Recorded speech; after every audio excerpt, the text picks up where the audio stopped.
دا قوم حقیقت وي غلطه وي که ټیک وي زه به د قوم څه دی ملاتړ کوم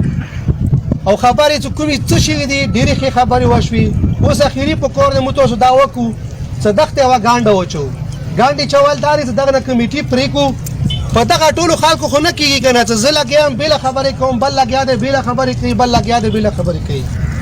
معافي ټولو نه غواړم د هر سړي حق دی د هر سړي غږ دی زه ټولو کې کشر یم خو مجبوري اوس ایم پی ای یم خو مخوا د خبرو حق رسیز وکړم تاسو مو په کار دی ټول اتفاق وکړو مشر وپېژندو کشر وپېژندو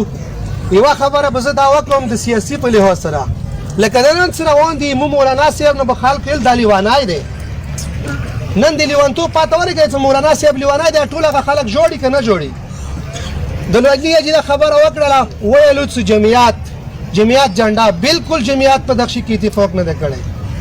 مو نه دی کړی جمعیت نه دی کړی نه موږ دغه شي خلاف یو سبا خلاف یو بل سبا خلاف یو که سبا ماته مولانا صاحب وایي چې دغه د ځمکوالو په واجب باندې ته استعفا ورکړه زه ورته تیار یم اوس دغه کمیټه جوړه کوئ خبرې که شي کسان دی که په څلورو میاشتو کې ختم کړي کمیټې جوړه کوئ د پراچینور انجمن باوي د مو کوم انجمن جوړ دی دا باوي الیمونو نه راوخلوئ او کوم د قومي مشران دي دغو نه راوخلوئ اکثر کشر ګیله کوي کشر نه کسان راوخلوئ چې هغه ورکوي چې دغه دا صرف نن دلته نه دی سبا خدای د ما کوي خدای د ما کوي مو قوم کې راتلای شي الله د ما کوي مو سره کېدای شي دا ټول غیرتي خلک دلته راغلي دي هغه د اوس نه څنګه دلته نه دي راغلي او دا خبره چې ده ان شاء الله لکه څنګه مولوي صاحب ویلو دا به مو مخکې رسو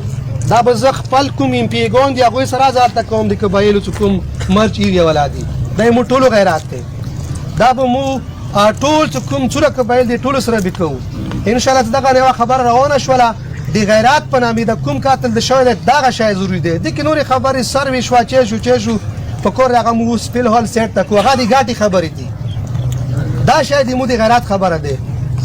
مهرباني وکړئ دغه کمیټې بېله کوئ که مونه څه غلطي شوي وي زه هغه معافي غواړم مهرباني